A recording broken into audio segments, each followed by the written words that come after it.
hello, people. Get comfortable. We got plenty of seating. If you look around, you can sit anywhere you like.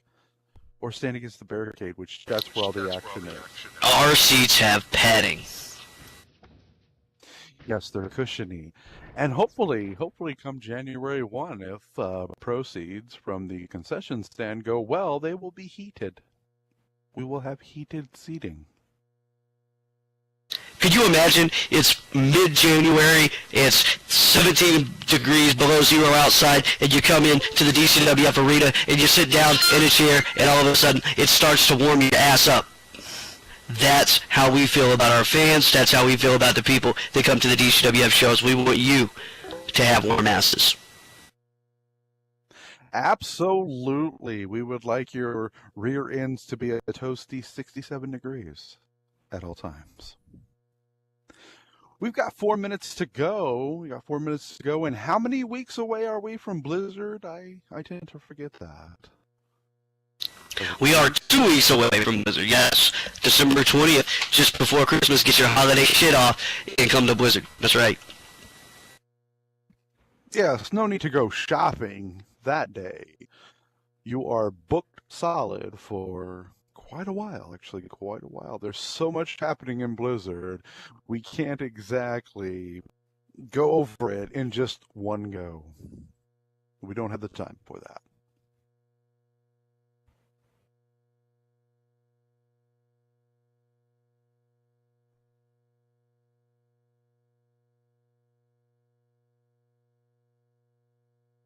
Hopefully throughout the show here we can plug a lot of things. Is next week we will not be in this arena. We will be on the road.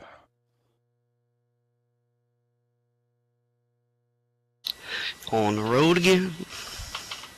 Just can't wait to get on the road again. Life I love is making wrestling with my friends, and I can't wait to get on the road again.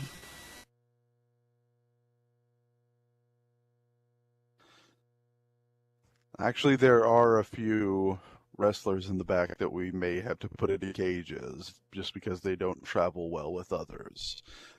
But yes, we're going on a road trip, and Solomon 6 is going to be driving us. He's going to make sure we stop for plenty of snacks and beverages. We got it all mapped out, so we are good.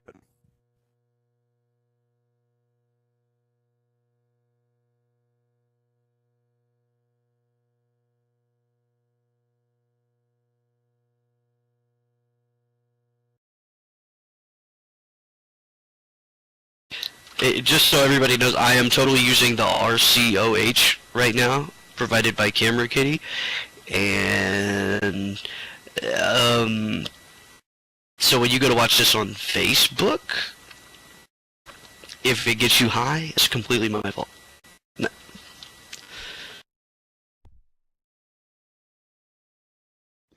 That's our nice way of saying it's a disclaimer. So those of you who are prone to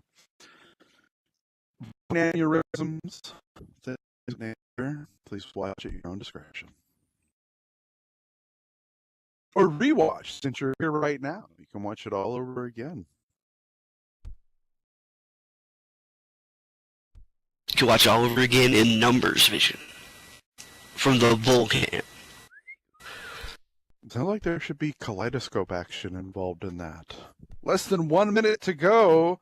Less than 1 minute to go until we hit high noon.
Ladies and gentlemen, welcome to Saturday Showdown, brought to you by the DCWF. We are coming to you live from the DCWF Arena here in Slam City. I'll be hanging out with you for quite a few matches here for some pro wrestling excitement. My name is Cotton McKnight, and to my right, a man who needs no introductions, but I'll let him speak for himself. Cotton, I just want to tell you what a pleasure it is for you to be sitting next to me here at DCWF Saturday Showdown. I am the commissioner of the DCWF Numbers to Boulder City, and we are just 2 weeks out from Blizzard. And as always, a big event, the men's elimination chamber, the women's elimination chamber for the SLCW titles. We got a lot coming up. We got a lot happening in these next couple weeks. I'm excited. We're going to start it here tonight. It's going to be one of those times. It's going to be one of those days that you don't want to miss. So if you have friends or anybody that likes great professional wrestling action, make sure you TP them in. Also, sitting behind us in the blue box is the donation box, affectionately known as That S. We are non-for-profit. If you like what you see and you want to help us out, show us a little lending love, make sure you tap that ass. One more thing, if you come in heavily scripted, wearing Christmas lights on your fucking head, make sure you take that shit off because, it creates a little bit of lag, things like that. Take off your penises and your vaginas and those sort of things so we can have a great show.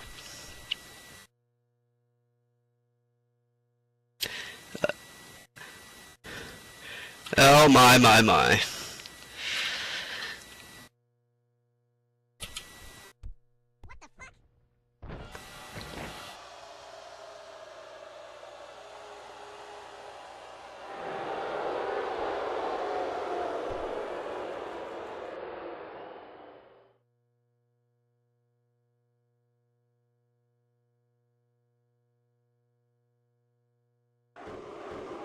And Lady Tara here calls out, "Hello, my loyal subjects.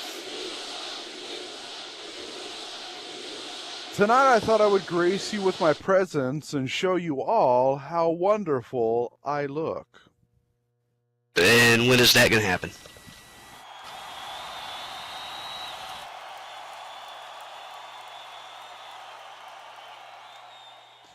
Lady Tara goes on to say, "Now as I look out at all you beer swilling hot dog eating scum, I can't help but smirk, as I am so elegant and stylish, and you're all beneath me."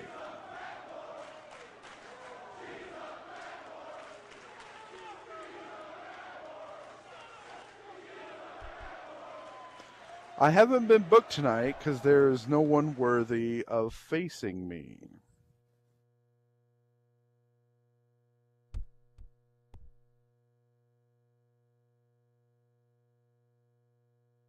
"No one has the same style or grace as Tara does. One is the best ever. One is so damn good, I amaze myself," says Lady Tara. She's quite pleased and confident with herself, isn't she? "So you will have to make do with the mediocre sluts backstage, or has-beens like Nina," says Lady Tara.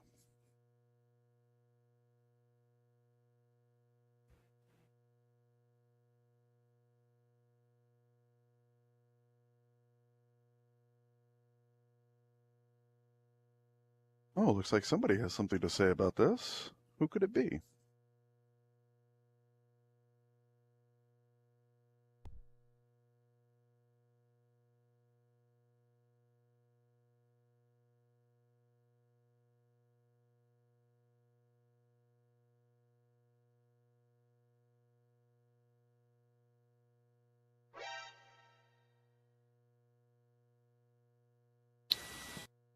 Oh my God.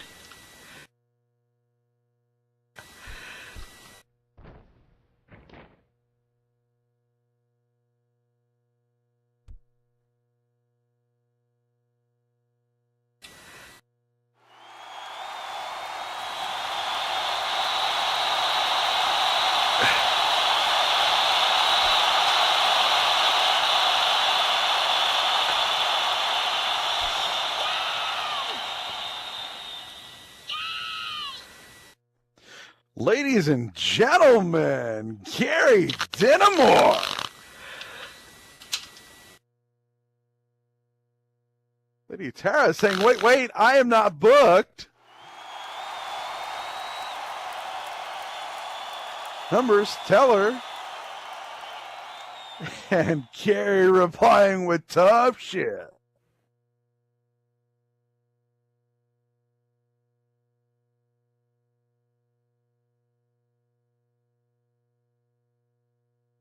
Well, our special guest enforcer, Misery, there says apparently you are now, and her word is law. What Misery says goes.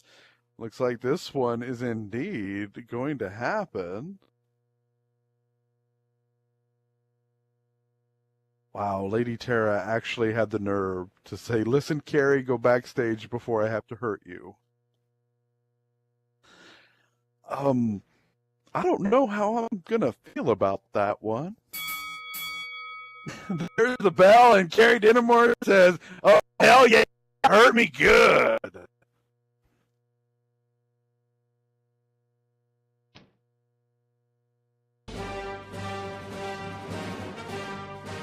Carrie stepping into that collar and elbow tie-up and a massive shove from the powerhouse herself.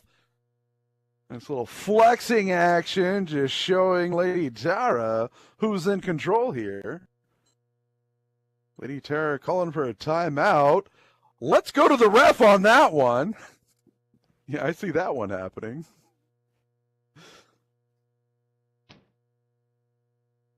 Carrie gonna help Lady Tara up, then right back into that collar and elbow tie-up. Ooh, Lady Tara slipping a quick one in there with a nice headlock. Just grinding right away. Lady Tara thrown to the ropes, coming back, and a nasty, nasty lariat. Carrie Dinamore leaning into all of that one. To point out that indeed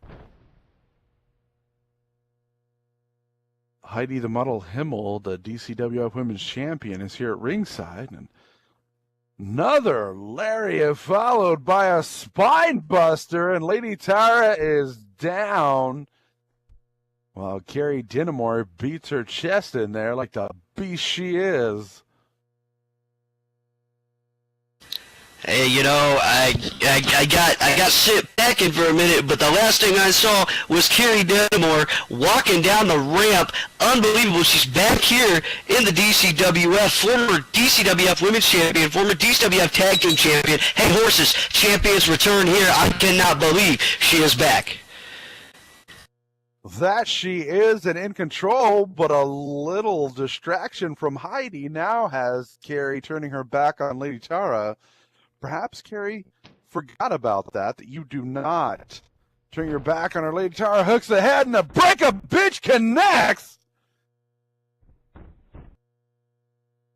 However she put that on Carrie and actually delivered it is beyond me.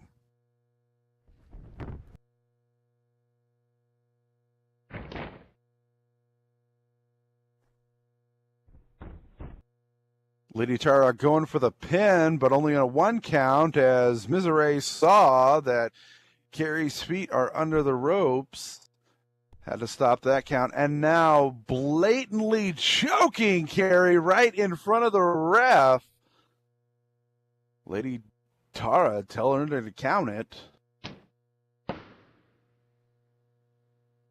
You know, Lady Tara and Carrie, they have so much history. They fought each other before, you know, in the tag team divisions. At one point, Carrie even joined the Style Queen. She was the third queen, and now she is here. She's back, and it looks like Lady Tara is her first target. Yes, it doesn't seem like Carrie is trying to rejoin the somewhat newly reformed Style Queens. Lady Tara kicking Carrie while she's down, but she's going to poise Carrie into position here. The Beast is reeling, and can't say I saw that one coming.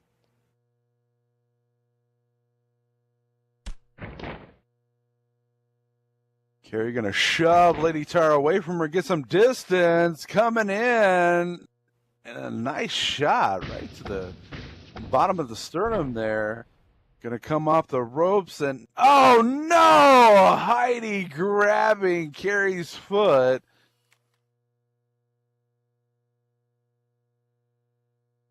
Ms. Ray did not see that one. I don't believe she saw it. Heidi on the outside here playing a factor in this match, doing what she does, being a style queen, and they figure out a way to win at all costs. She's got this real innocent look on her face right now, but she knows she's damn guilty as hell. Wait a minute, kick to the stomach. Tara hooks her and down for the double underhook face buster.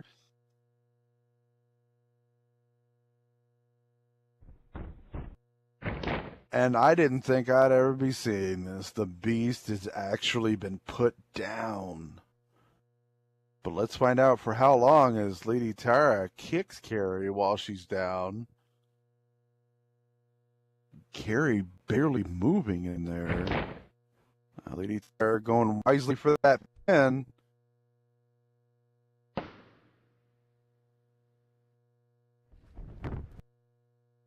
There's 1, 2, and no, the Beast kicks out.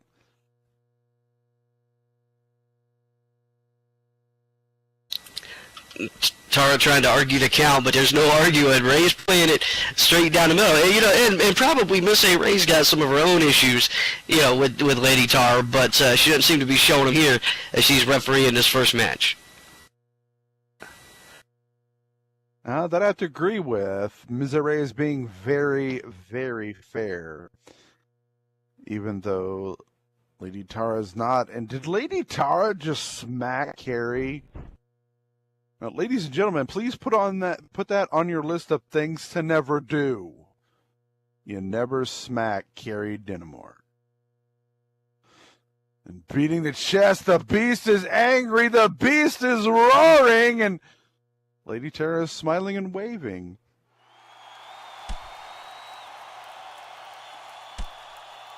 On an elbow shot, make it 2, no, 3 for the hat trick. And finally just bounces Lady Tara's face off her knee. Carrie Dinamore gaining momentum here. She's getting control, and she finally flings Lady Tara away from her. Lady Tara going into the corner with authority, damn near bouncing out of the ring. Here comes Carrie, and bam! Hitting that player's boot. Carrie, unbelievable force when she was active in the DCWF Women's Division back in the day, and she has decided to step back into the ring, this time wearing a mask. I don't know what that's about. I'm sure as we investigate this a little bit more, as we get a chance to talk to her a little bit more, we'll find out for sure, but right now she is owning Lady Tara Duffield. And then some. I believe Lady Tara just got whipped with that one, and who knows, maybe Carrie is giving some homage to luchadors. Perhaps. Oh, wait a minute. No. Heidi up on the apron, talking a little smack. Oh! That bro kick sending Heidi damn near to the commentary table.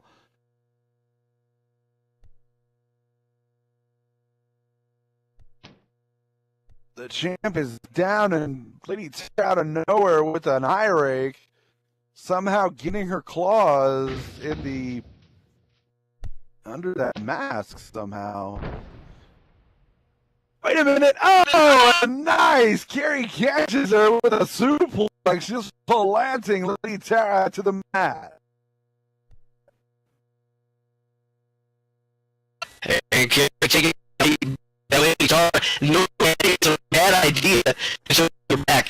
Lady Tara, Carrie, she went after Heidi, but thus far no damage has been done. And Carrie now just beating her chest and intimidating, or trying to intimidate anyway. Carrie, and she is an intimidating woman. I think it is working, as Lady Tara was dazed for just a moment and then flung into that other corner with so much authority. I mean, when Carrie throws you, she throws you.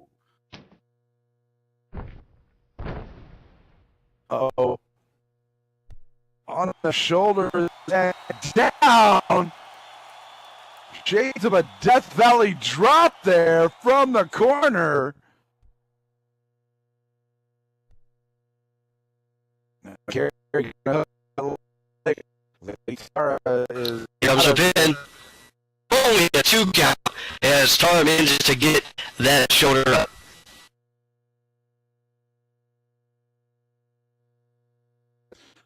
just barely at that. Wow. It was 3, but the hand never hit the mat third time. They look at her so big, so powerful, just towering over her opponent, Lady Tara Duffield, who is in a whole lot of trouble, came out running her mouth. Carrie decided to take issue with it, and we got this first match just kind of out of nowhere.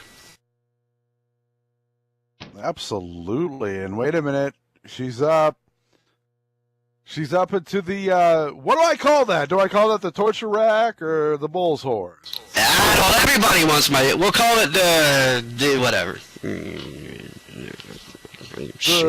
The pseudo numbers homage. Yeah, what's sad is I've always wanted to put Tara in that. So, you know, she's living vicariously. I'm living vicariously through her. And Tara taps for sure. This one is over. She said it out loud. She gives. And there's the bell, ladies and gentlemen. Here is your winner, Carrie Dinamore.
Unbelievable way to kick off this week's Showdown. I cannot wait to get back to the locker room after the show and talk to Carrie and find out what in the hell. Yes, what a beast of a return that was. I am still shocked. I am still a little jaw dropped over that one.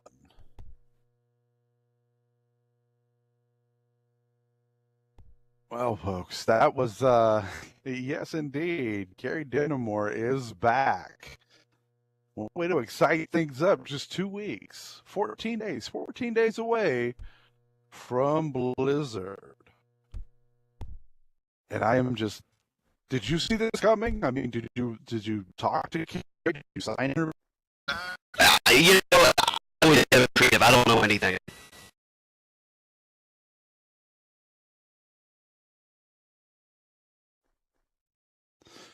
Well, I, for one, am glad to see her back, though. I am glad to see her back and not part of the Style Queens. Did she have beef with them before leaving, or no? You know, not that I recall. It just kind of came, just kind of went, and everything said, "Oh, we got something happening here." As these lights go off again, I don't think we're gonna get anything we actually have on this freaking, show card here.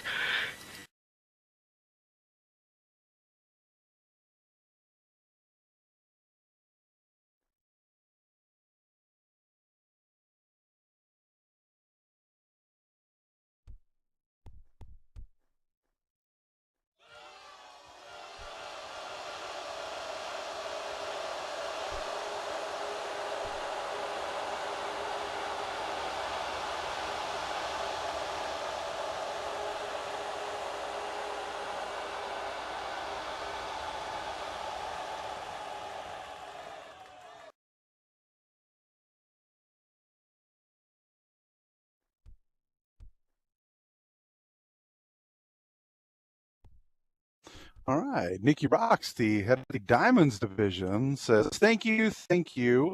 Hello, DCW fanatics. I'm sure you would all rather watch some more action in the ring than me talking, so let's get this away. Nina Prater, get in here now.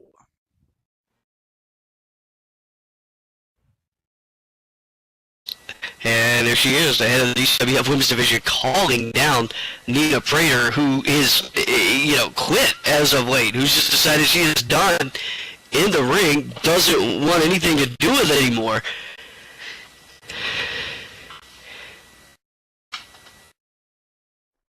And Nina's music playing, but, I don't know what kind of authority Nikki thinks she has here.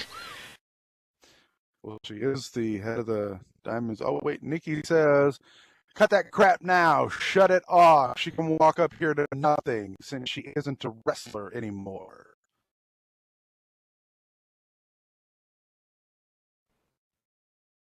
Well, that is a good question. I mean, if she doesn't work here anymore, but is she still under contract?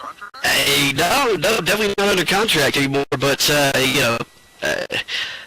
we still keep in contact with her from time to time to see how she's doing, but Nikki calling her out, and Nina over my shoulder here in the audience, a little reluctant, hesitant to come out, doesn't really want to do it. Nikki's got something she wants to say, interrupts the show for it.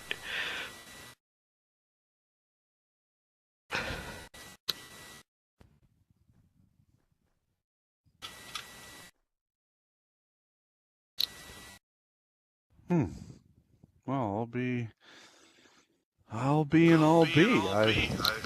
I thought she was still under contract, so with Nina still being under contract.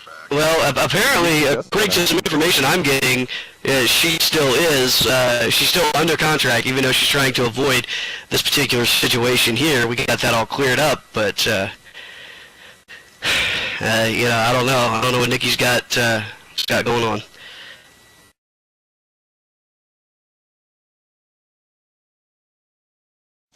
Nina's in, and Nikki says to Nina, so where is Nina? What have you done with her? This isn't the Nina Prater I know. Where's Nina Prater? Is this all you are now? Washed up has-been that hides behind ref stripes? Someone that gets knocked down one time and runs away? A false hero?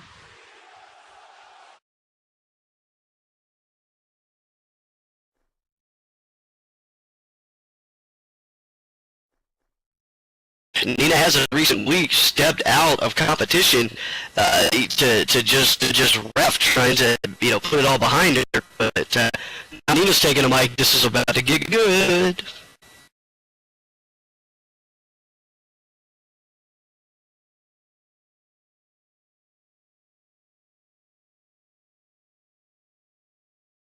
Okay, I hope this isn't gonna take long, but it's just you've called me a lot of things when I work here, even when I had that ref shirt on, and now you're taking the time out of the show to do this, like Heidi did. I know why she did it, and I'm just trying to move on, okay? I mean, people in this crowd don't want to come here to see this. They don't want to be called out here like this, and that's just what I am. I'm just a person in the crowd. I'm a fan like one of them.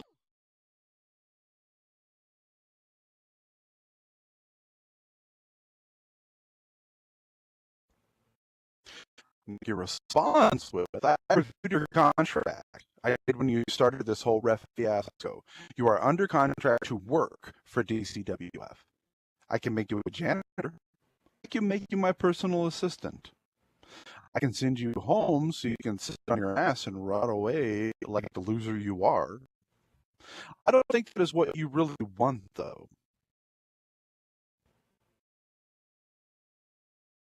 Look at you. You're pathetic. You've come out here claiming to be fighting the good fight. You never gave up. I put you through hell in our matches. You never quit and ran away. You always got up, brushed yourself off, and came charging for more. ready to prove all the naysayers wrong. Now look at you. What a joke. You get knocked down by the Style Queens once, and you hide in your shell like a freaking turtle. A pitiful, helpless, scared turtle. Pick up your chin, and look at me when I'm talking to you.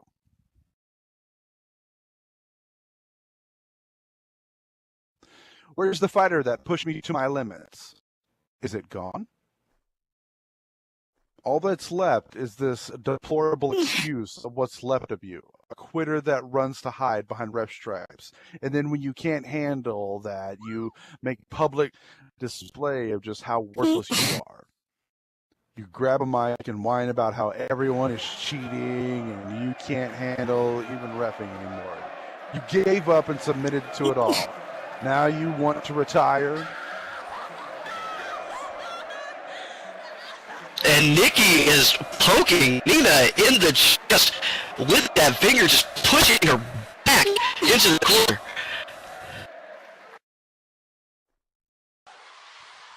This is how you want to go down in history. The false hero that gave up when she was so close to finally beating all the odds. The false hero that walked away and quit fighting. I was always right. That's all you are. A false hero that will never be a true champion.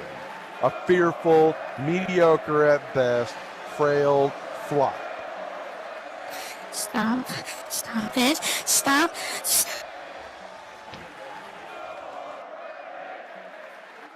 Oh my God!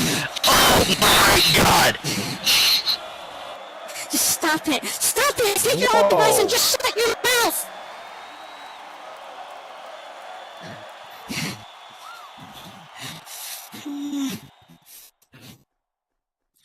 And Nina just a right hand to the chops of Nikki Rocks. I'd never seen Nina hit anybody in anger before. And Nikki Rocks taking her lead from the ring. I guess she got her message across.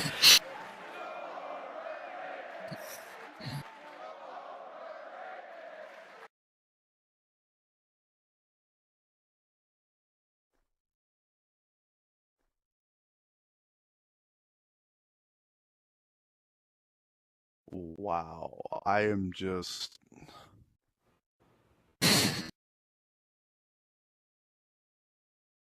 I don't know what to say to that. And Nikki told Nina before leaving ringside that that's the Nina she was looking for. And if she wants it, there's a contract waiting for her against Heidi on her desk for Blizzard.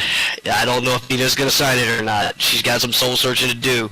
She's got some thinking to do, but I have never seen her lash out in anger before. And quite honestly, it may have been a long time coming. Yeah. Definitely, Nina has so much pent up that I'm surprised. I'm surprised this hasn't happened before, or sooner, much sooner.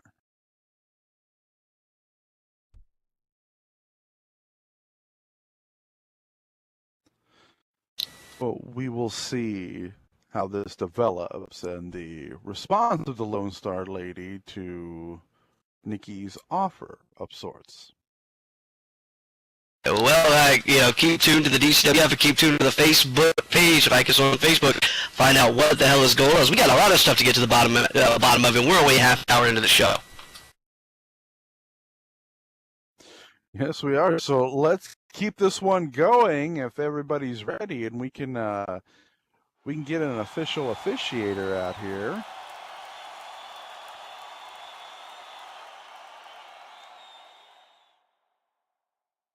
All right, ladies and gentlemen, let's applaud for our referee. Come on, referee, come on down. Here we go. Oh, anybody, God damn it. Ask and ye shall receive, ladies and gentlemen, Vincent Rossini.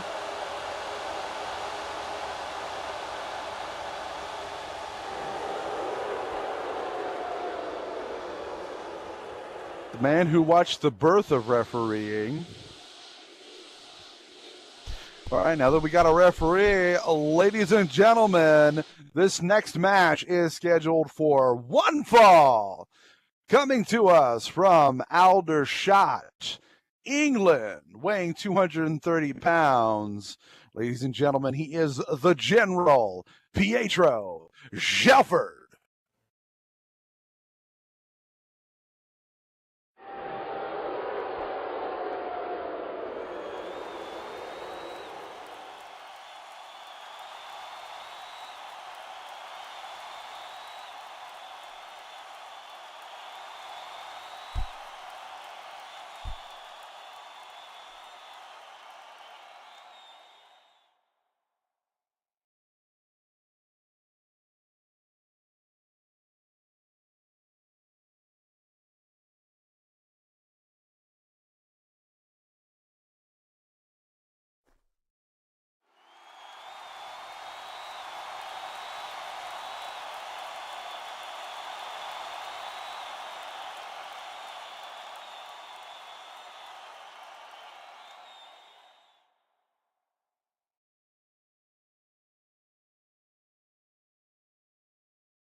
And his opponent, coming to us all the way from Las Vegas in Nevada, weighing in at 235 pounds, ladies and gentlemen, this is the Gambler, Ace Nightfire.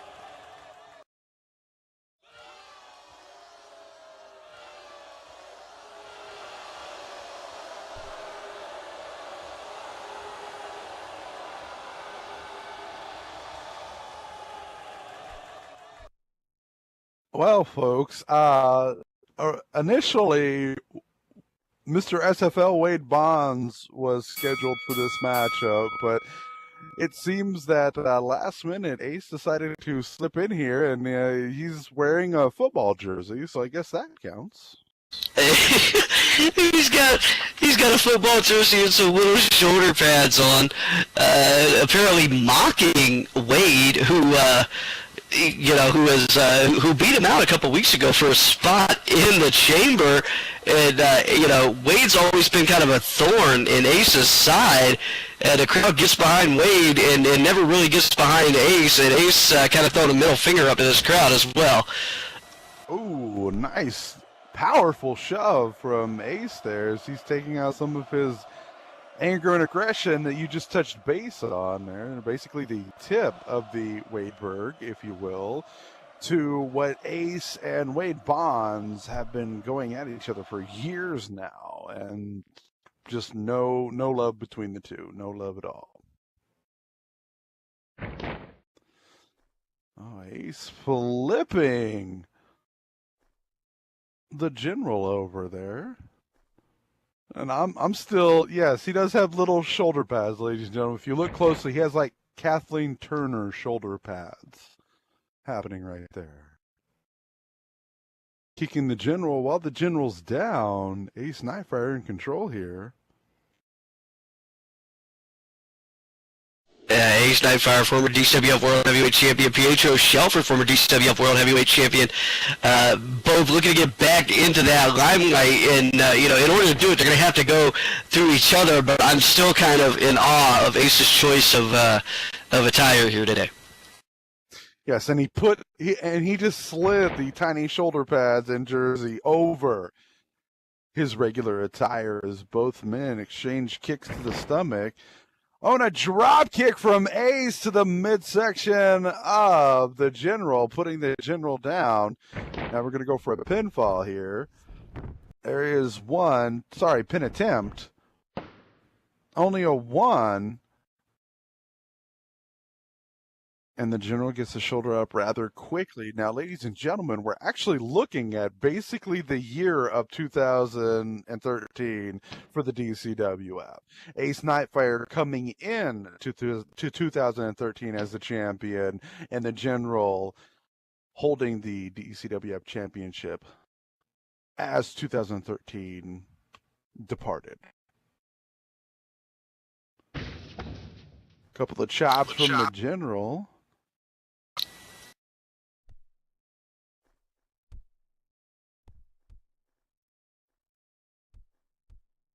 And it seems the General is kind of finding the choice of clothing funny from Ace. I think he stopped and snickered right there. You have to. I mean, you absolutely have to. He stopped and kind of snickered a little bit. He didn't close. Although I must say that the General articulates words better than that, yet when he catches the joke, he catches the joke. General trying to pin here, but only only two for that. After that close. If Wade is Mr. SFL and Ace has done swantons off of ladders, does that mean we could call Ace Mr. XFL? That's a mind boggler. But I really like that you have Nightfire on his back. If you look at his back right there, it actually has his name. Makes me wonder if Ace maybe played college ball, and that's his college jersey. Casey gets the joke. Casey the Great One gets the joke. That's why I like Casey the Great One. Oh, and a big old boot from Ace Nightfire, putting the General down. He's going to put him in a position here. Ace probably did play college ball for a little bit, then got kicked out for gambling. He might have bet against himself and threw a game somewhere. I could see him doing that. As a kick to the midsection. Ace coming off the ropes. Ace ducks under an attempted clothesline. And now Ace and the General standing toe-to-toe, and the General catches him with a second attempted clothesline. Now, both of these men very calculating, very methodical in the ring. As you see that shot, the shot of the back of the head of Vincent Rossini there. I'm controlling this camera, and this is ridiculous. I don't know how Camera Kitty does it week after week after week. Well, Camera Kitty is very talented. And a massive chop from the General puts Ace down, but Ace is getting up, looking a little frustrated there, a little intense. Both men just going to walk away. The General swinging an elbow at Ace's head, missing not once but twice. Both men a little dazed from the previous exchanges. Now they're staring each other down, and Ace is just going to fling the General towards the corner. The General crashing, and Ace coming in hot and heavy. And if somebody could call Mrs. Martinez, please. Lily needs a ride home. Ace grabbing the She's General had too by the much back to of the head. drink.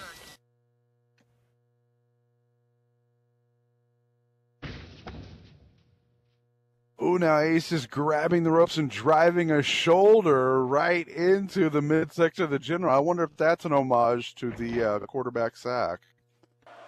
I have no idea. Crowd chanting Wadeberg. And that's always gotten under Ace's skin, but I think he might be firing back a little bit with the mockery of everybody's favorite lovable football player. Yes, there's no way Ace could really be mad at this moment. I mean, who knows? It may get to him because they are chanting it quite intensely over there. General coming out of the corner there and punching Ace right in the face. That'll kind of wake him up. And then knocking him down with a second punch. landing its mark something brutally. And Ace, distracted by the crowd, now laying on the ground. General drops down, grabs that leg. We got 1, 2. Only a 2 count. Only a 2 there. Ace gets the shoulder up and almost. We had an almost 3.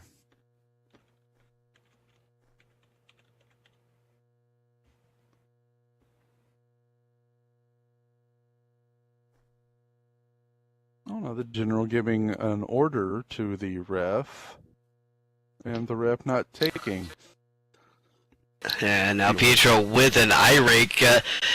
Pietro, if you'll remember his match back at WrestleFest against Voodoo in that Hell in a Cell match, coming through the top, through the cage, to be honest, he hasn't quite been the same since. He's been a little bit meaner, he's been a little bit more calculating, but it's not been the same Pietro, and I can't say it's worse or better, but he has definitely taken a bit more to being a little bit more sadistic as he works these matches. Well, when you go up against somebody like Voodoo Cooperstone, you've got to be majorly sadistic, and you got to be ready to go places that you ain't never been before. General flinging Ace into the corner. Now he's going to rush up on him, grab by the shoulder pad, and drive those knees right up into the midsection.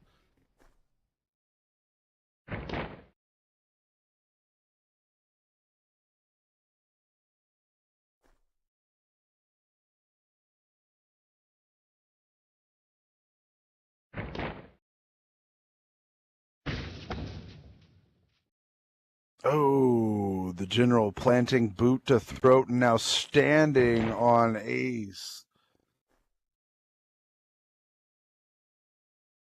Ace has given his fair share of dirty tactics in recent history, so it's kind of karma that maybe he would have to take a little from time to time, especially from the general. That's basically a given when you get inside the ring with the general. You got to be prepared for at least that much, and the general milking all 4 of that 5 count. Of course, if the ref hits 5, this one's over, but the general had until 4, and he used every one of those counts.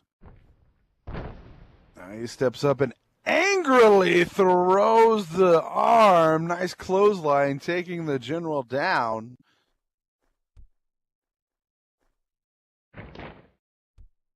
Gonna kick the general while he's down. General is and a fist drop right to the stomach. Or who knows, maybe I'm a little out of position. That might have been a little lower. But it seemed to be the abdomen. It was in the lower region of the body. How's that? Yes, below the chest. Below the chest, above the knees.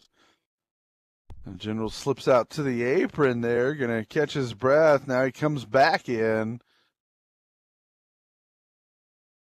Some quick maneuvering and great ring awareness by the general here. Oh, and Ace gives him a boot right to the face for his troubles. Ace getting down, he's gonna go for the pin. There's 1, 2, only a 2 count. And here come those Wade chants, which, if they're chanting for Wade, does that mean they want Ace to win? That's a good point. That's a good point.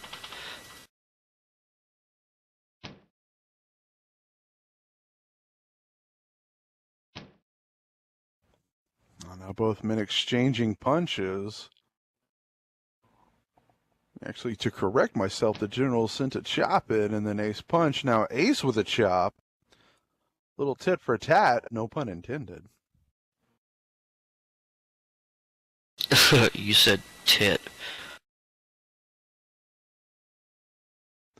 Yes, and I believe neither men have any tats, as it were, so That's something you rarely see. Somebody without tattoos. I know. Usually it's full sleeves and faux hawks. These guys got their own look.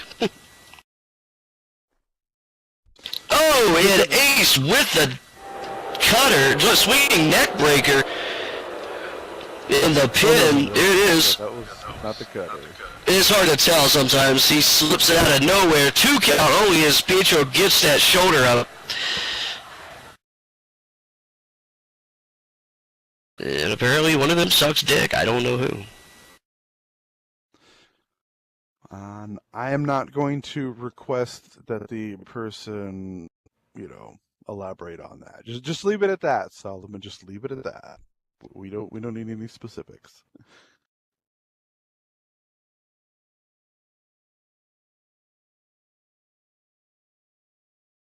Now, the general wanting the referee to watch him, Oh no, we've seen this before. Ace pointing over to something else, wanting the ref to look, and the ref does it again. Come on, ref!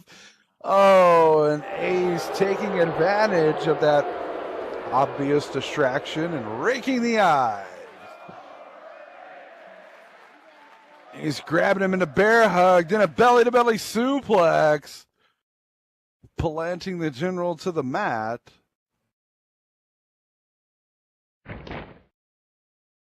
Now Ace gonna kick the general while the general's down.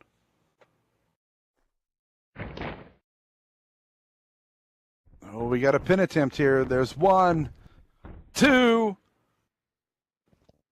only a 2. So close, so very, very close.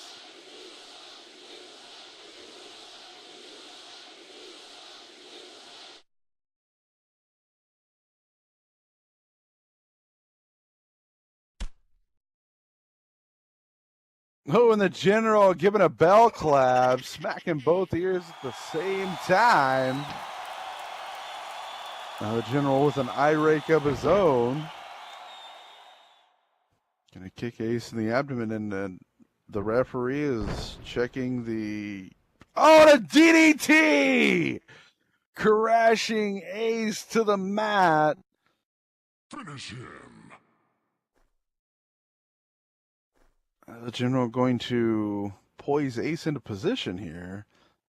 Ace reeling and basically out of it from that DDT. I'm surprised the general didn't try for the pin attempt there.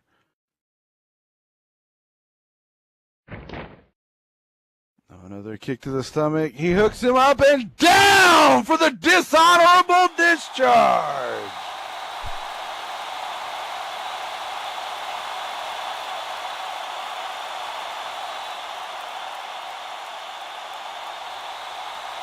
The general's slow to move. Now he just collapses down, flings the arm over. And in the body, there's 1, 2, and 3.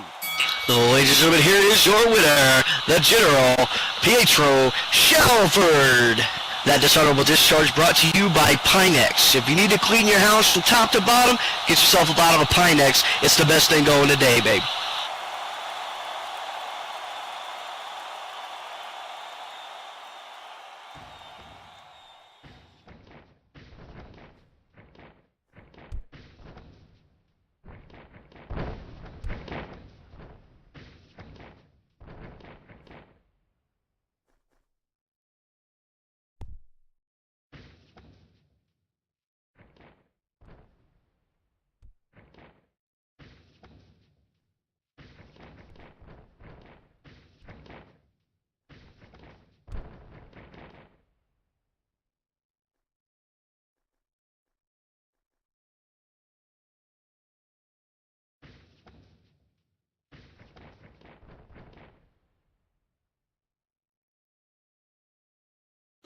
Well, trending on social media is, I'm trying to read this as best as I possibly can. Wade Goodhart Bonfire. Hashtag Wade I Goodhart like Bonfire. that. Goodhart Bonfire, yes. Why do you sound like Dr. Moreau or something like you're going to fuse them together? We're going to have a gambling football player out here next. Because I just might. You probably would. Well, folks, we said it before and we will say it again. We are 14 days away from Blizzard, and I cannot wait. Can you give us, or the fans, if you will, including myself, a little preview of Blizzard? Can you tell us anything about what to expect or what we may see at Blizzard? Well, you know, Jack O'Lantern is the current SLCW Men's Champion, so he'll be in that chamber match. Kendra Chemistry is the current SLCW Women's Champion. She'll be in that chamber match. We already know that Wade Bonds has won himself a spot. Jamal Travis has won himself a spot in chamber. We're going to fill out the rest, we're going to fill out the rest of that crowd, that thing later on. We know there'll be a men's championship match, women's championship match. There's going to be a lot going on. What you need to do is stay tuned to the Facebook page, keep up in the fan group for what's happening. But what I'm really excited about is next week we launch the DCWF Road to WrestleFest Tour.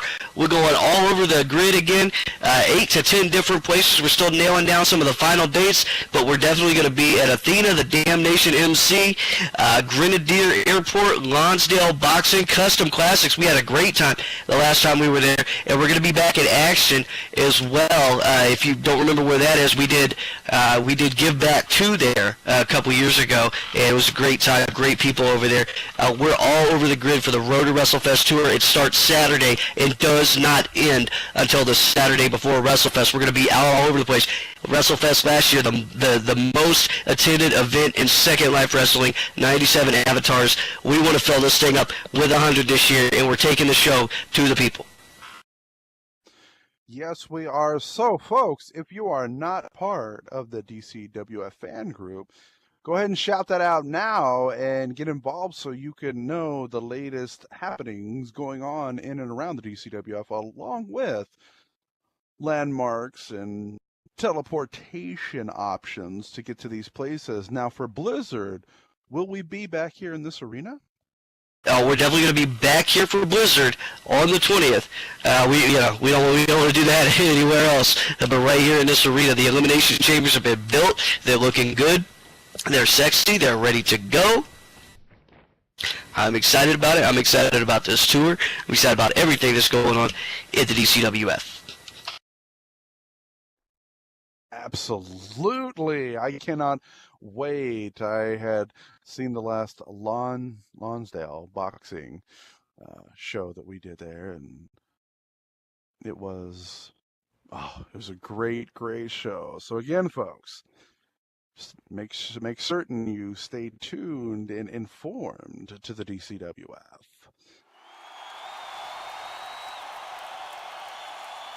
Yes, we are going on a road trip. As we stated earlier, Solomon is going to be the driver. So I'm taking my own car for that one. I'm taking my own car for that one. Solomon's not driving me anywhere.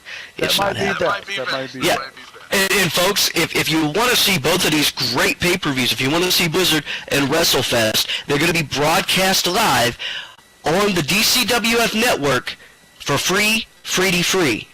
So get yourself a subscription. I said it right. Did I say it right? Free. Everybody's got free in their wallet. Get it free. You'll see both Blizzard and WrestleFest on the DCWF network. Yes, you did. You didn't even need to put a decimal point in there. People just normally do that themselves. All right, now we're going to try this one again. Maybe we can spin the wheel for a random referee. So, those in the back, if you could send out an official officiator, please. Oh, let's see what the wheel landed on now. Jed Youths, ladies and gentlemen. Jed Youths. Let's hear it for Jed.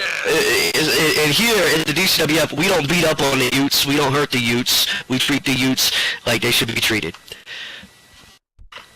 Yes, well, now that he's here, let's get on to this next match. Absolutely. Ladies and gentlemen, next match is scheduled for one fall, and it is for the SLCW Men's Championship. First out, the challenger. Hailing from Chicago, Illinois, standing 6 feet 2 inches tall, he is 220 pounds. He is the Anarchist, R.A. Mystic.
And the champion, he hails to us all the way from Elm Street, standing 6'1", 218 pounds. This is the SLCW champion, Jack O'Lantern.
All right, both men in the ring. Jed catching the belt there as Jack O'Lantern just kind of tossed it to him. Now he's getting rid of that long coat, that overcoat. R.A. Mystic looking ready and hungry for this.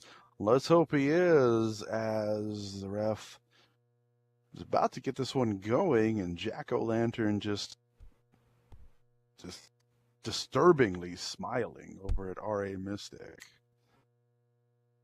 He's a big, muscular, scary guy with some pigmentation issues on his skin. Nonetheless, the SLCW men's champion, he's got a big task ahead of him at the Chamber coming up in 2 weeks as he defends that title. Unless Ari wins it today, then he won't be defending it. But we'll see how that goes. Already looking for the opportunity here to create an upset. All right, Mystic going quickly into that wrist lock, then into a hammer lock. Now into a headlock, just a nice series of locks there. And punching Jack O'Lantern in the face. Now Jack O'Lantern coming off the ropes. And a high drop kick from R.A. Mystic, putting both boots to the face, to that painted, scary face, and now a knee drop with that follow-through roll. And R.A. Mystic is indeed on a roll here against the champion as we go for that first pin. Could this be it? There's one. No, only a 1 count. And Jack O'Lantern gets the shoulder up.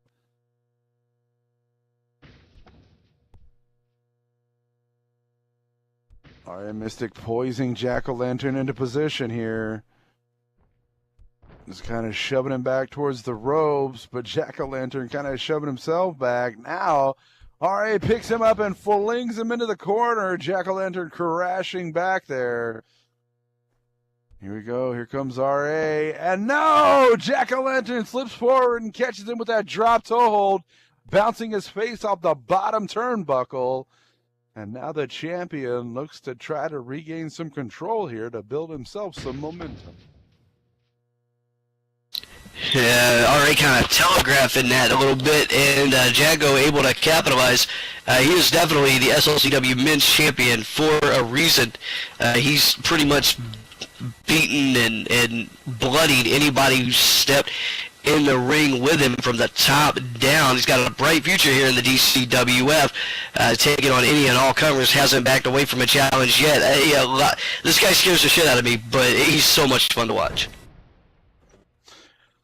I can agree with that. I definitely would not want to run into him in a dark anything.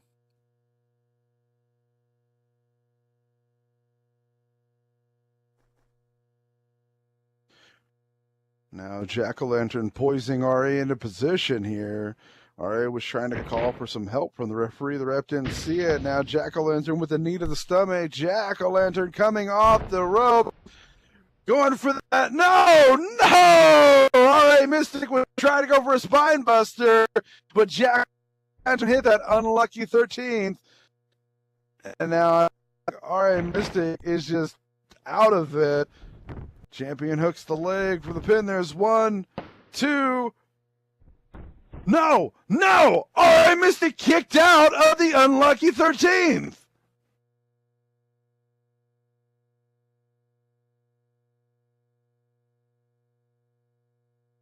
What a surprising maneuver from the challenger here. As I stated before, R.A. Mystic looked hungry. Now he's showing some heart here. As Jack-o'-lantern picks him up and punches him in the face, then an elbow to the chest. But R.A. Mystic not backing down. Jack-o'-lantern going to fling R.A. towards the corner. Jack-o'-lantern backing up. He is sizing him up. He is targeting him. Jack-o'-lantern rushing in, going for a splash, and no! R.A. Mystic rolls out of the way. Jack-o'-lantern crashing into those ropes, into his chest. Now he turns around, leaned back in a very, very bad position. R.A. Mystic coming up, does a splash of his own right into that front face lock. Ooh, kick to the midsection, and now R.A. Mystic is dragging Jack-o'-lantern out of the corner. Turns him around, and that swinging neck breaker connects. Champion is reeling off the ropes. Comes R.A. with a leg drop. Now R.A. going for the pin. Could this be it? There's 1, 2, and no. Jack-o'-lantern kicks out of that one.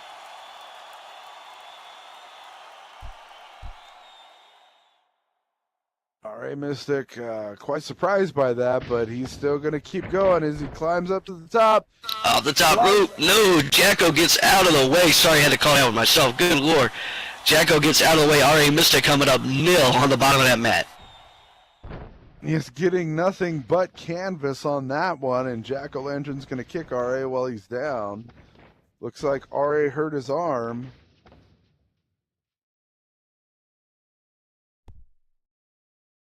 Arm's still hurting here, and Jack-o'-lantern poises R.A. into position.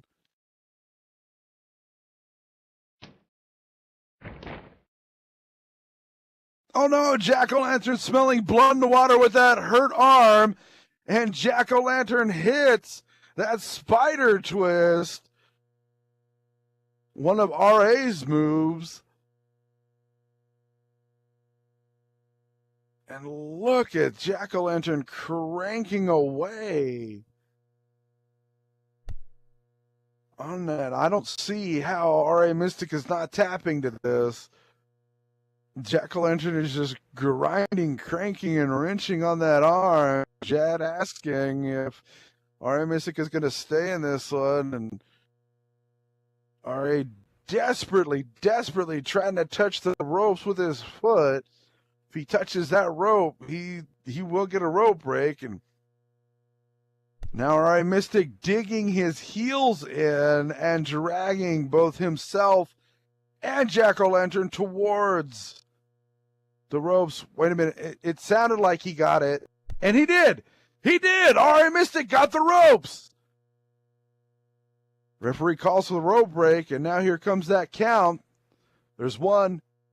There's 2. If he gets to 5, that's it. Make it 3. Only 2 more to go, and this one is over.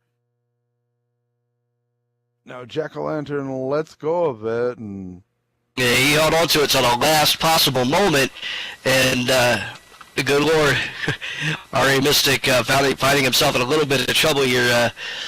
Slides outside of the ring for a little bit, trying to catch a breath. I don't know if that's going to sit well with Jack-o'-lantern, who probably has no problem going outside of the ring right after him.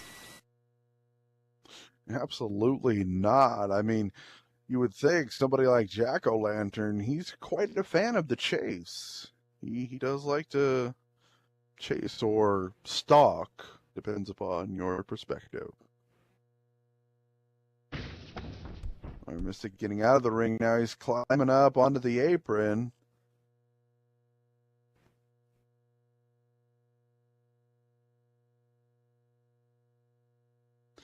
All right, wanting the ref to get Jack-o'-lantern back, which is good. You know, you need to get some distance from your opponent. And there it is, that disturbing grin from Jack-O-Lantern, but alright, comes in with some kicks to the leg.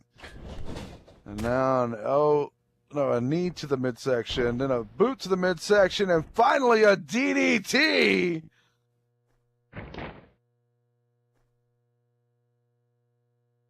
Alright, Mystic flinging an arm over. There's 1, 2, and oh, only a 2 count. Ooh, I thought we had a new champion with that one. Jack-O-Lantern able to get that shoulder up. R.A. Mystic, impressive display of offense there against the SLCW champion, but not quite enough to put him away. R.A. Mystic still fairly new in the DCWF. Been right on point with everything so far, though. Been doing a good job holding his own in the ring. This might be the biggest match he's had to date, biggest opportunity he's had to date, and he is certainly not letting it go to waste. No, he is not. He has quite a bit of momentum behind him. I mean, the matches that he's had, R.A. Mystic, that is he has been impressive. As even in a couple of punch and a kick, and then the devil lock DDT. Jack-O-Lantern hooks the leg. There's 1, 2, only a 2 count. R.A. Mystic will not give up. And even Jack-O-Lantern is confused on this. I'm confused. I thought that was it. The unlucky 13, the double lock driver, R.A. Mystic, has figured out how to get under Jack-O-Lantern's skin and how to kick out of his moves. R.A. Mystic wants this championship something fierce and almost desperately. Now the hammerlock right to that injured arm or hurt arm is R.A. Mystic tried for that flying elbow drop from the top rope and missed it. And again, Jack-O-Lantern smelling that blood in the water. He's going right after the wounded. And a nice rebound crossbody from R.A. Mystic springing off those ropes. R.A. Mystic just kind of collapses onto Jack-O-Lantern. There's 1, 2, and was that only 2? That was only 2, and R.A. Mystic, the anarchist, getting a little bit religious here in the ring right now. Lord. Wow, both men just not giving up at all, and I know it's damn near impossible to keep somebody like Jack-O-Lantern on the mat. But R.A. Mystic has indeed been holding his own here, and if he keeps this up, it's looking good for R.A. Mystic as he kicks Jack-O-Lantern in the stomach. R.A. Mystic coming out the ropes. No! Jack-O-Lantern catches him in a tilt-a-whirl backbreaker.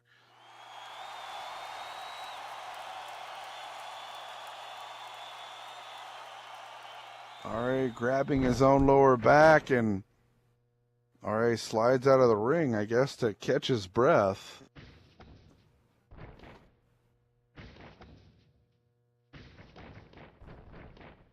Looks like he's catching his breath at his thoughts. R.A. Mystic turning towards the ring. Jack-O-Lantern coming through the suicide dive! Right here in front of us at the announce table. It's the best announce table we've ever had, by the way. When you get a chance to come in and check it out, It's great. Built by Nicky Rocks.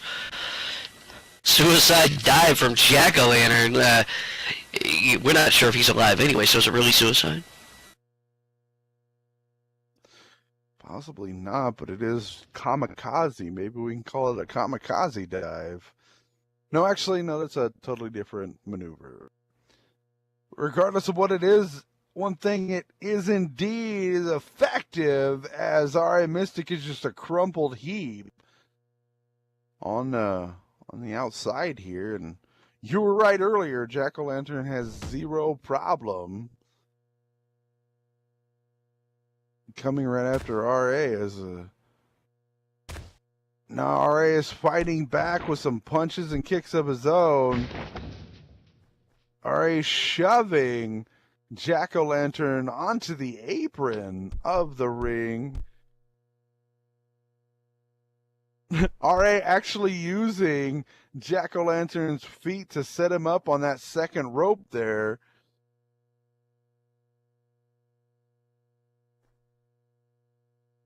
No one can only hope. Oh, and a big high knee sending Jack back through the ropes. R.A. Mystic able to take charge on the outside here. I heard him say, let's hope this is not a good time to test your shit, man. Like, this is not the place to hope. Yeah, Jack-o'-lantern did not win that SLCW championship on hope. In fact, I don't know if there's been anybody that's won a championship off of hope. Wasn't there a Hope Prater at one time? Well, this rate, I don't know. I mean, maybe that's the bastard cousin that the Praters don't acknowledge. And going for a pin, there's 1, 2. Only a 2 count. Only a 2 count as Jack-o'-lantern gets his shoulder up. And again, that high knee was impressive. It shot Jack-o'-lantern through the top and middle ropes.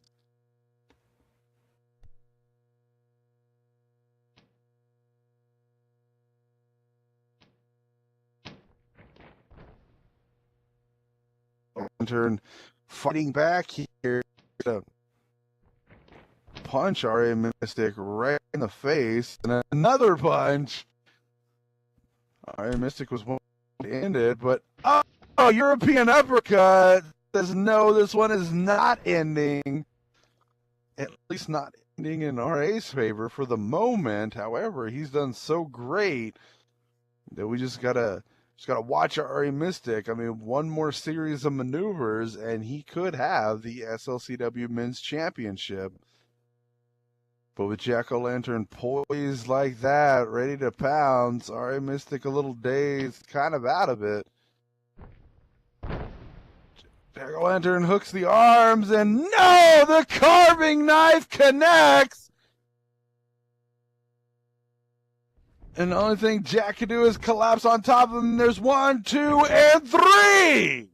Well, ladies and gentlemen, here is your winner, and still SLCW Men's Champion, Jack-o'-lantern.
All right, R.A. Mystic putting up a good showing against Jack-o'-lantern, coming up just a little bit short, though. Not quite able to bring home the gold, but a great effort nonetheless. Jack-o'-lantern gave him a little something to remember him by after the bell there. You can see Jack-o'-lantern quite frustrated in that last match, with R.A. getting the better of him on several occasions and figuring him out a little bit.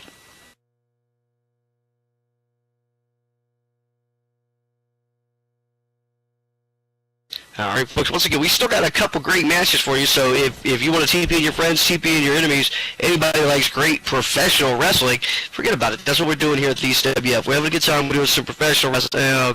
3 times in one fucking show. What is this, the goddamn WWE? What the fuck?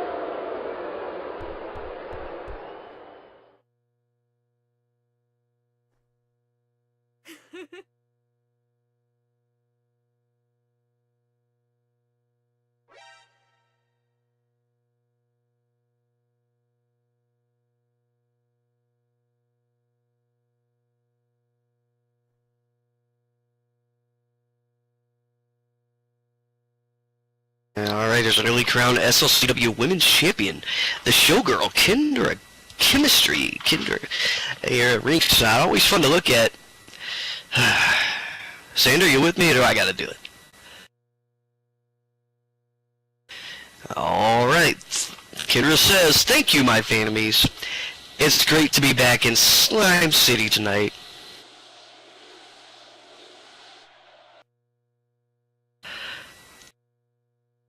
Stop booing. What? This isn't Slime City?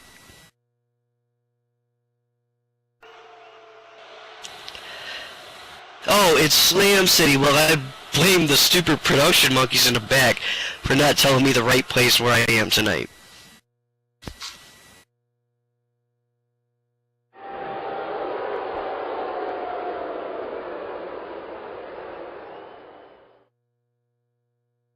Stop booing! You should be honored to have me here as your reigning SLCW champion, one of the oldest, most prestigious women's titles on the grid, especially now that I have what's rightfully mine. I'm trying to do a sexy showgirl voice, but it's not working. Now kneel before me and bow your heads, now.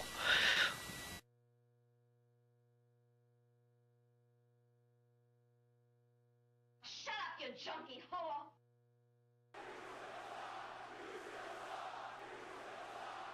Get in that bathroom, clean your twat. Now, since I defeated Whiskers savagely so decisively the last time, I celebrated by having my personal furrier create a fur coat made of Ethiopian black panthers, and yes, several were hunted in skin of the making of this fine fur that I wear. That's just cold, man.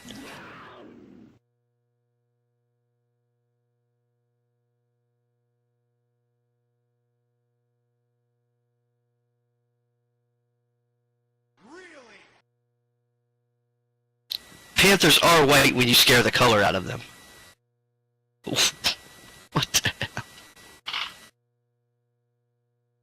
As I was about to say, I will have none of this automatic rematch idea. I want a worthy challenger, so we're going to have a number 1 contenders tonight instead. The winner will get the privilege of being destroyed. I mean, challenging me next week at Showdown. Do I sound like a stuck-up bitch when I talk like that? Is that helpful? All right, desk monkeys. Well, wait a minute. I'm not. All right, numbers, you great sexy beast of a commentator. You bring out the contenders. Ladies and gentlemen, this next match is scheduled for one fall, and it is for the SLCW number 1 contendership. Introducing first, from wherever she pleases, weighing in at 125 pounds, the Gypsy Princess, Andrea Dalka.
All right, Andrea Dalka set and ready, and it looks like Kendra's going to be sitting here with us at ringside to help evaluate who's going to be her number 1 contender next week.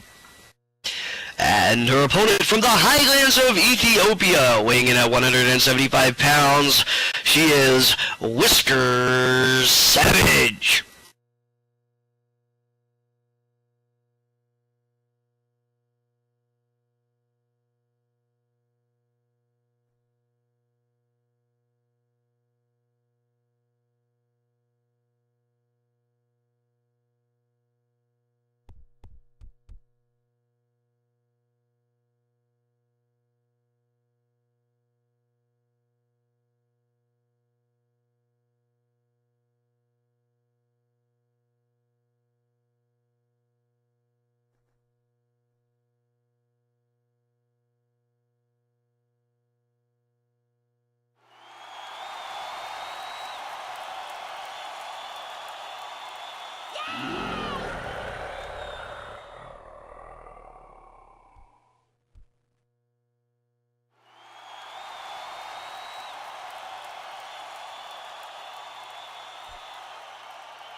All right, this was set to get away. Both of these ladies, former SLCW Women's Champion. Anybody's got a shot at going to the chamber. Oh, here comes an old friend of mine. Holy shit, what is he doing here? Don't tell me Kitty's got a new valet. Shut it, you maggot. Oh, there he is, ladies and gentlemen. Former Cruiserweight Champion Sparkles Von Quinworth. Champions return here, sitting with me on the desk, on the mic tonight. Unbelievable.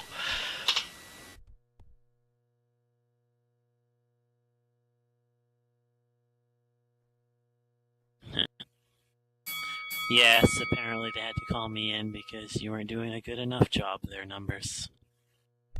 Yeah, well, they keep telling me that, but I never believe it.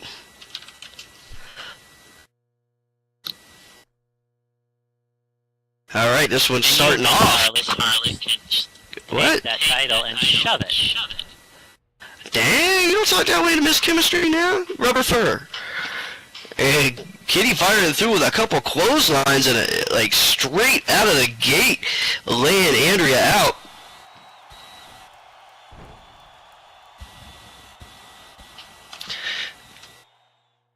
See, Sparky, Kendra wants you to pet her fur. And a hip toss and Fur is murder, didn't you know that?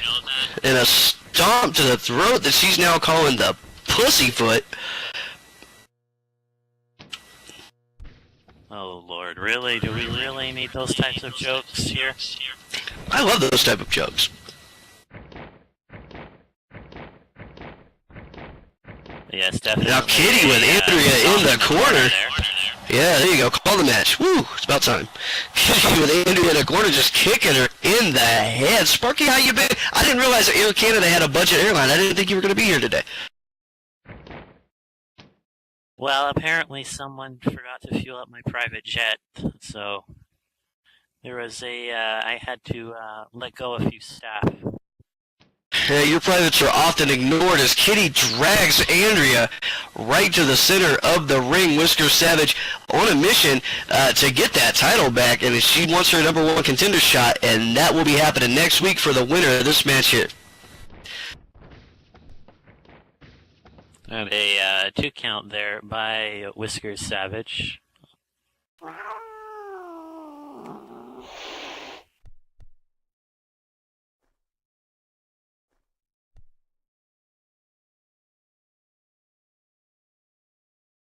And Whisker staying on the assault, picking Andrea up. Well, certainly I do remember how tough Whisker Savage is, but Andrea's Gypsy Tough, as she likes to call herself. And let's not. So Andrea is short here. She had a hell of a run as the SLCW Women's Champion. She's been fighting. Bright future ahead of her, and she's got to get through this hurdle here if she wants that #1 contendership next week. To reclaim, as she likes to call it, her shiny. Her shiny, yeah. I'm just thankful she didn't sell it off for like a jar of beets or something.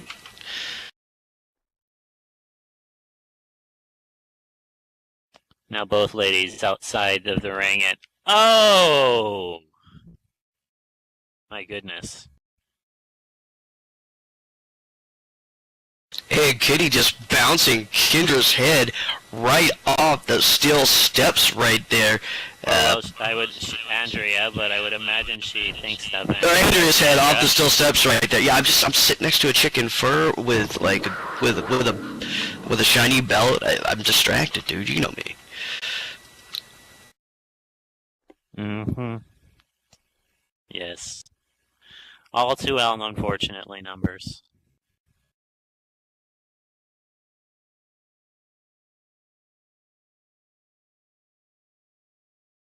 Whisker Savage first back into the ring. Andrea taking some time on the outside there to collect herself a little bit. You know, one of the cool things about seeing Andrea from the time that she came into the DCWF to now is she is getting more and more strategical in the ring. You remember she used to just take the fight, hit anybody head on straight away, like a freight train.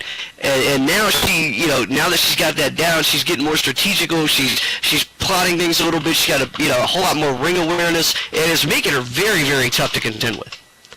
That's always strength and power and like all that is fine and good, but a true champion, a true technician of the ring knows how to use the ropes to their advantage, knows how to use the apron, the complete ring environment. And Ismark, I'll tell you, you were probably one of the greatest, in in-ring strategy that I've come across in all my time here in the business. Hey, it isn't cheating if you don't get caught. Oh, the gypsy knees! Gypsy knees to the face. Yeah, unbelievable. As Andrea figured it out, taking that time. Here's the pin. 1, 2. Only a 2 count, getting that shoulder up.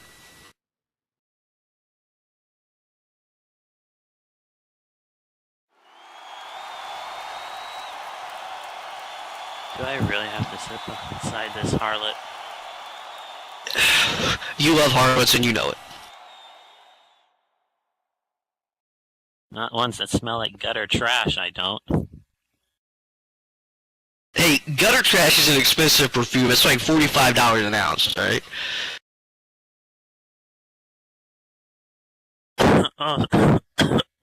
So that's what she's wearing. And Andrea off the ropes right now. Oh, big leg drop. Whisker Savage in some trouble, and she rolls back, and another one. Unbelievable. Andrea looks like she might be trying to figure out a way here. She might be able to do it to finish off Whisker Savage to pin. 1, 2, 2 count, and 2 count only as that hand comes down almost for 3, but Whisker Savage gets that shoulder up. Yes, of course. As I said, the resiliency of Whisker Savage. Being in this business for quite some time, one of the old hands, such as ourselves, she's certainly not one to mess around. Now me, I've gotten old and slow in my time, but Whisker Savage hasn't lost a step. In fact, she's gotten better. Takes that Irish whip into the corner from Andrea, though.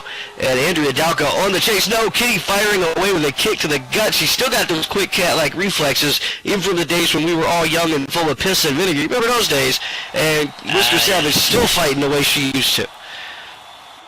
So it seems like age hasn't slowed Whiskers down one step there. And Andrea coming back with those shots. And as you saw there, Whiskers dodging and ducking those shots, those left and the right, firing through with the cat's paw and dropping the leg drop, then the elbow drop. Whisker Savage not holding anything back, off the ropes, and again with a fist drop right to the chest of Andrea Dalka. Kitty punishing her here in the center of this ring. Oh, and the grounded double axe handle as well. Through the midsection there. Maybe Andrea just looks like a piece of string to Kitty. I don't know. Ball of yarn, yes, just toying with Andrea. And oh. There we go, over into that Boston Crab there. Andrea's got to make it to the ropes. She's got to make it to the ropes to find a way out of it. Right in the center of the ring, the hold applied. And Andrea being bent up like a pretzel. And you can see the look on her face. You can hear her from over here. She is in a whole lot of pain as Whiskers works that Boston Crab. Kendra, I highly doubt you're concerned about her well-being. You're probably only concerned about the well-being of your appearance.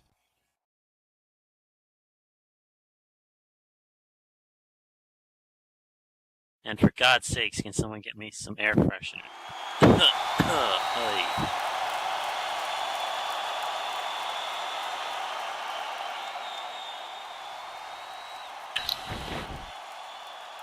Kitty finally breaking a hold. Andrea worming her way out of it a little bit.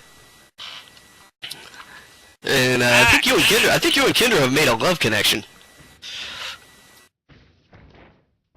Stupid popcorn.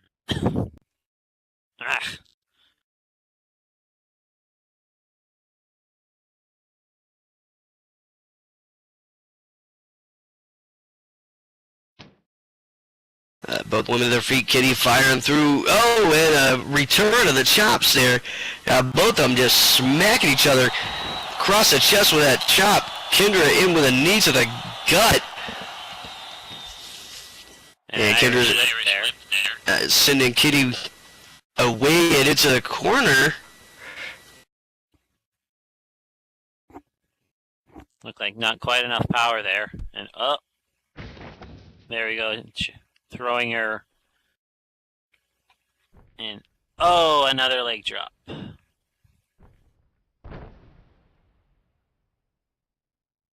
Kendra, you see one teddy, you see them all. Kendra, you'd have to pay me to look at you.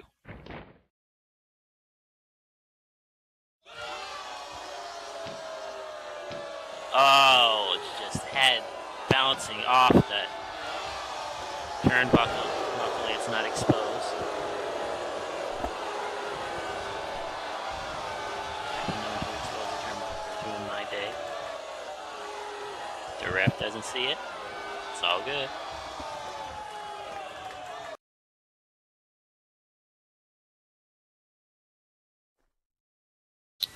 And Andrea taking a minute to play the crowd. Kitty able to work her way to her feet.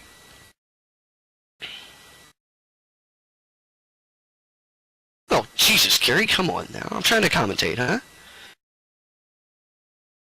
Quite right, Carrie, quite right. Oh, and out of nowhere, the cat pounced Andrea down on the mat. Taking too much time to celebrate, giving Kitty that opening. And oh, Andrea rolls her up. 1, 2, and they what? Whoa! Wow! All right, we're gonna see. Kendra, now you know. Now you know who you're facing. Ladies and gentlemen, here is your winner, the Gypsy Princess, Andrea Delka. Now would you kindly get the heck off the desk?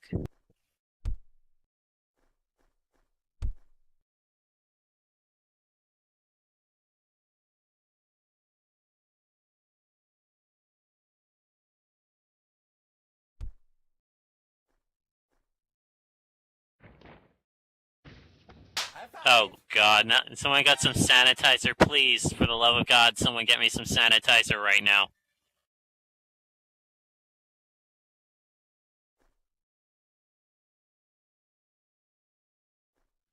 Shut up, Sparky!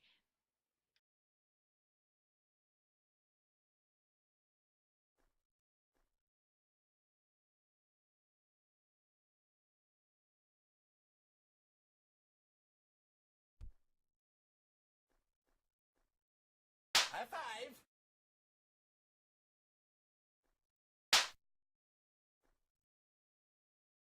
I see the chant still hasn't gotten old. No. Alright, this main event features an old friend of yours there, Sparky, and I'm interested to hear what you have to say. Ladies and gentlemen, this next match is scheduled for one fall. Introducing first, from Naples, Italy, weighing in at 215 pounds, he is Mr. Mafioso, William Naples. Or as I like to call him, the Italian jumping bean.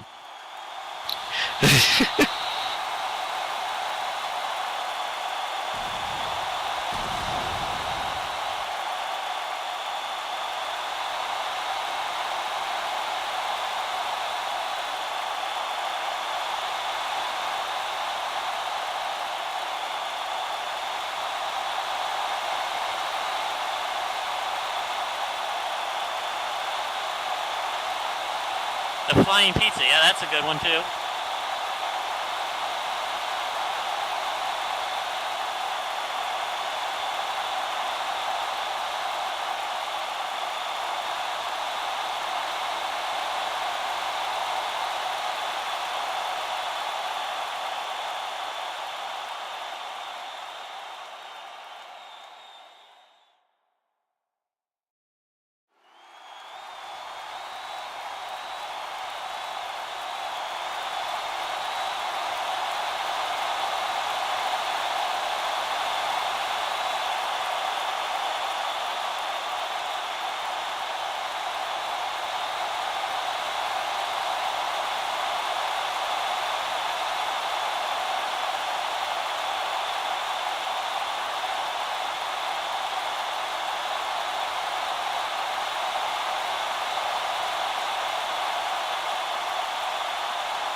Hey, flying pizza, the ring is this way behind you.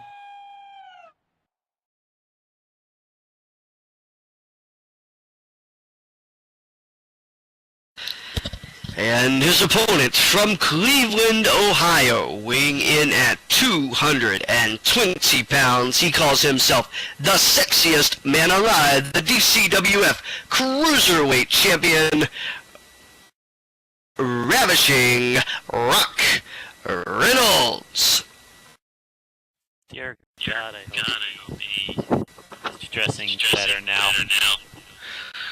He doesn't have those old tights, does he?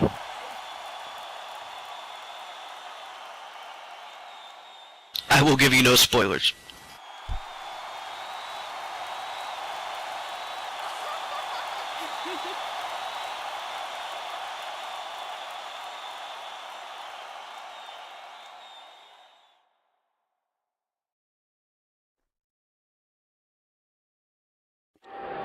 Are you sure we don't have the old Supremacy music? I just feel awkward when this song hits for some reason.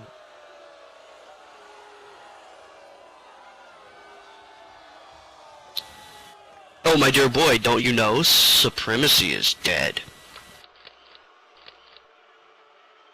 Well, I didn't think it would last after I decided to take a vacation for personal reasons. Oh, hi Rock, how you doing there?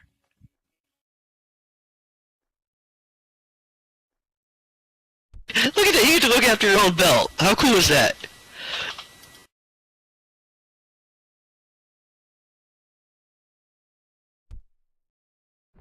I rule you.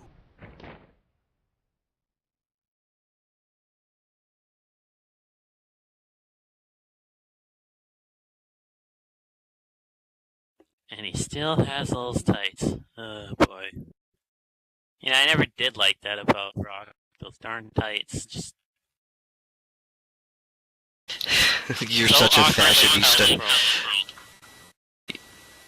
You're such a fashionista. What can I say?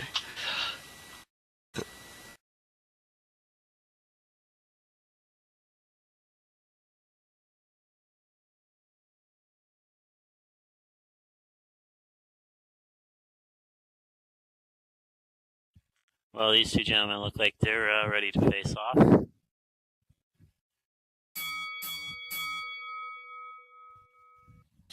And there's the bell. And it looks like Mr. the Italian flying pizza there decided to take a range check for the moment. Trying to take a minute here. Yeah, he's kind of been trying to get into Ravishing Rock Reynolds Triple R's head a little bit here lately. Look, at War Games, they teamed up together with Pietro and did, they did well against Mad Mike, Merrick and Mythil and Marcus, and all of a sudden it just became this rivalry. These guys started, hating each other. And I don't know. What I know about like the world of professional wrestling is a title, a belt, the recognition of it all will come between friends. It will come between friends. It's the way it is. I wouldn't necessarily have called Merrick William Naples their friends of others. Well, he was. You dropped the ball, buddy. You took off a little bit, and Rock did what he had to do, brought Merrick into the fold, and they won War Games together. Believe that. But now it's about there's gold here, and there's no friendship, there's no loyalty, when it comes to gold. And Rock taking out that phone. We know what's about to happen here. Oh, Lord. The selfie. Really? He's into doing selfies. Oh, joy. He's the new Justin Bieber, man.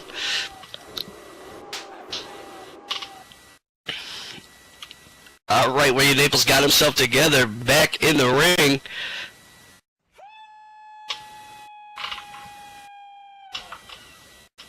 Rock tried to give selfies of himself with the crowd.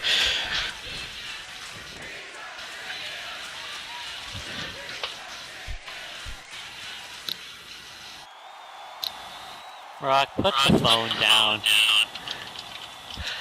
Oh my, how things have changed.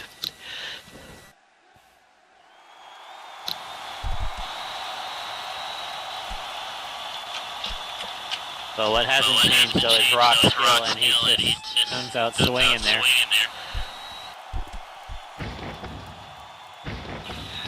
I mean, dress code aside, it doesn't mean that he isn't a skilled wrestler, and I know that all too well from tagging with him.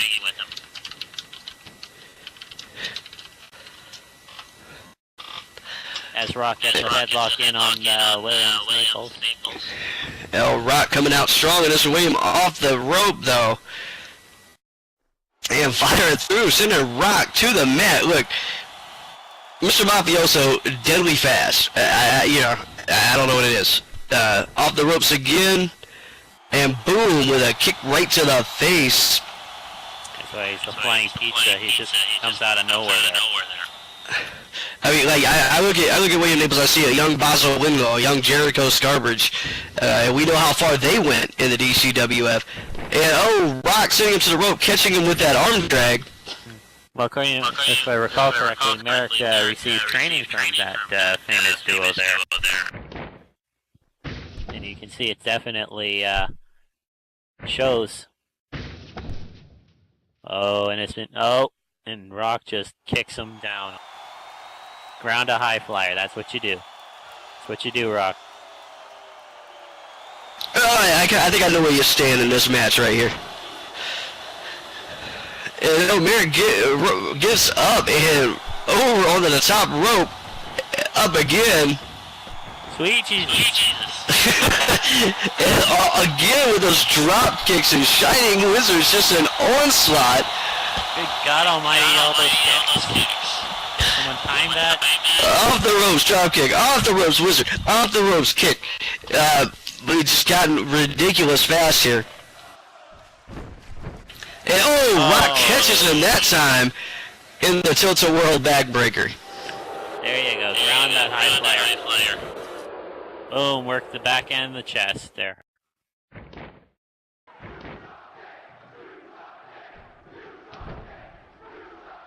Oh, and a roll up there. And a referee was spaced out there for a minute.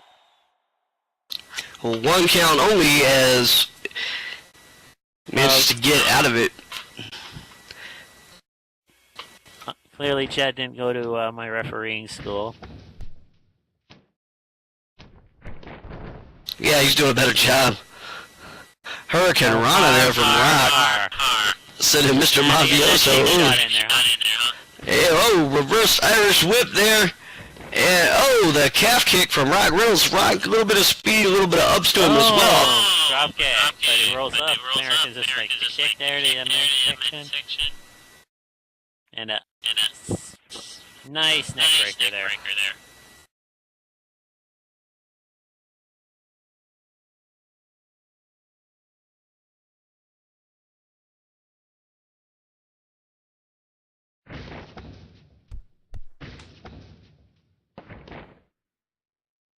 And a high knee into the corner.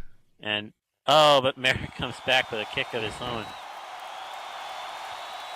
And a stomp. Oh, but some elbows there. Rock throwing Merrick. But Merrick comes back in sunset flip, powerbomb style there. The ropes. And 1, 2, and just the 2 count. Oh, that spin kick to the midsection there, and boom, springboard moonsault. Cover.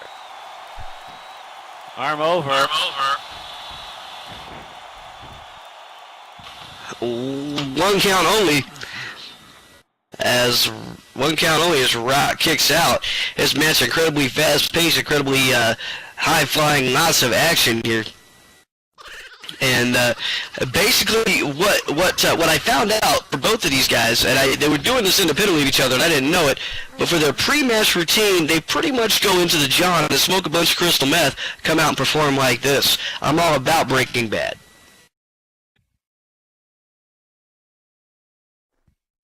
I simply have no comment to that. Okay.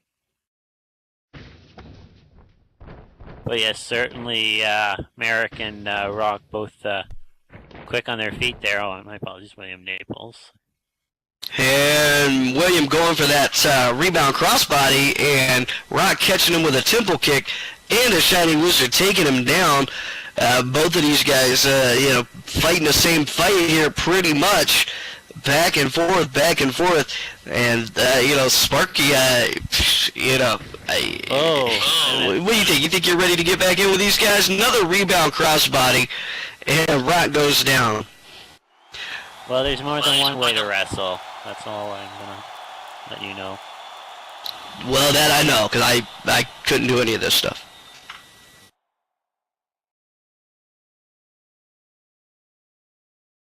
And Merrick there saying, bring it on, Rock. You might want to turn around and, whoa! Right out the...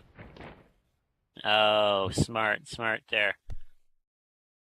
Take a breather. Bring the match down a bit. I'm pacing.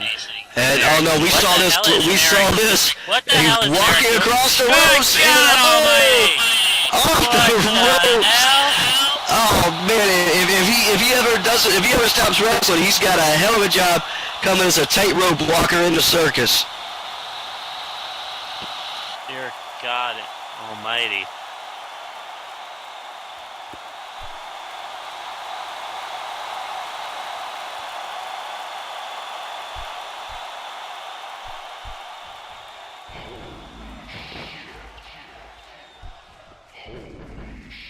And I'm speechless. I was just like, damn. Well, Sparky, being a technical submissions kind of person, you'd have to grab one of these guys in order to get your hands on them. Yeah. And Rock needs to do a bit of that, and oh, monkey flip. Or at least chop block in the legs there or something. Rock trying to fight Williams' match here. Rock trying to match the speed and the intensity, and oh, there he goes, a little something for the ladies. A little something for Derek Colt, actually. I think he aimed that thing right at the big baby. The great one himself. Well, I always had, I always wondered about Rock sometimes.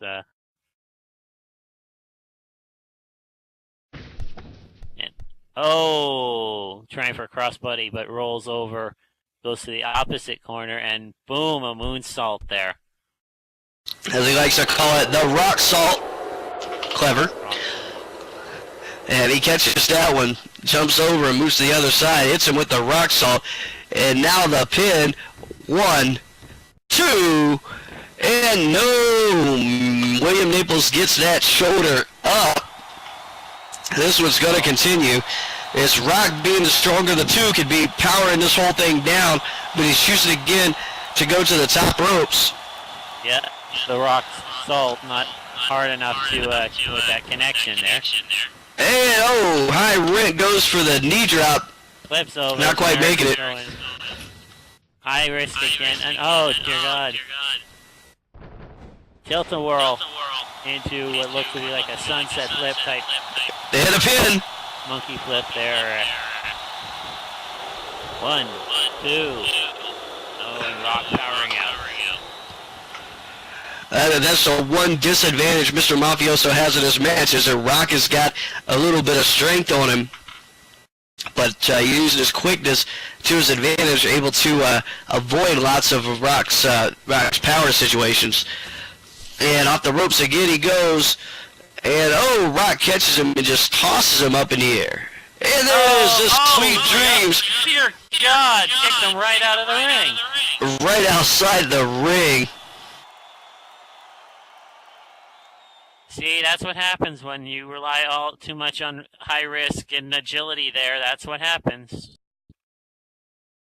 You need to have a plan B. And Rock going for the count out. Rock going to let the count stand, not going to try and take it to the outside. That might be a wise move at this juncture in the match. Yeah, that's a big 50-cent word. I said juncture. Williams needs to make his way in. It's at the 6. 7. He actually has to get physically in there before the count stops. And William toe holding him and right making him bounce off the ropes there. Bad news for Rock, as he looked like he might have had this thing just a little bit more sewn up. Oh, that's not your title. And not your title yet, buddy. You still got to win it. Wait, what is he doing? You still got to win it. What the hell is he doing? I don't know. He's got the belt. Hey, jumping bean, that's not yours yet. Yeah, I don't know what. Trying to get a view of what's going on here. He's got the cruiserweight title and he's holding it up. What in the world? It gets in the ring with it. It's not his belt. He's giving it to Rock. I think I got an idea about where this is going. Rock feeling the effects of some of that offense. Rock grabbing at the belt. Okay, so maybe some sportsmanship there. Ooh! Oh, what the? Ooh! Well, And a boot right to the face. well, Rebound crossbody. Connects.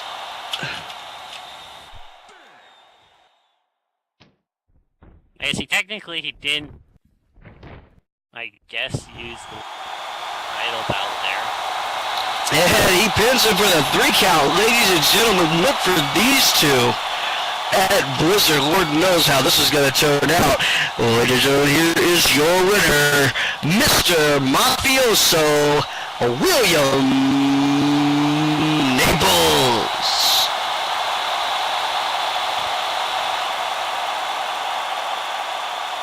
Flying pizza.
High five.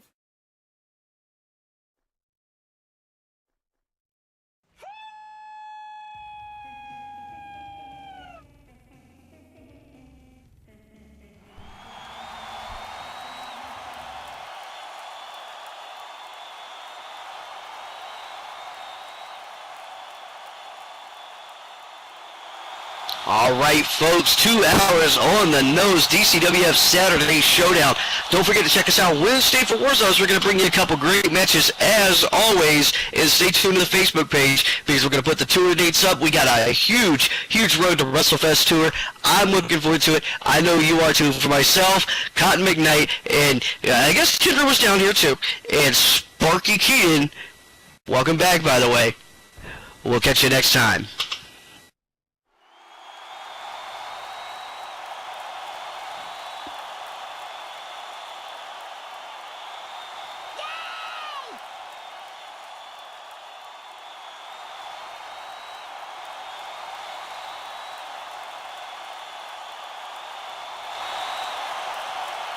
This video was filmed on location by Zarrakan Productions. Zarrakan Productions is an umbrella group for many YouTube shows and businesses both inside and outside of Second Life. Please go to Zarrakan.com for a complete listing of shows and businesses associated with Zarrakan Productions, and their own media links. Zarrakan Productions shows have been organized alphabetically in playlists in a year, month, day format for easier video navigation. Multiple part videos have been named accordingly, starting with part 1, and the last video of a multiple part video series will have end as a part of its title. Please like, comment, and share this video as it helps both Zarrakan Productions and the creators of this video's content. Also, be sure to check the playlists for past episodes of show content, and subscribe to this channel for future videos. Thank you for watching, and happy wandering.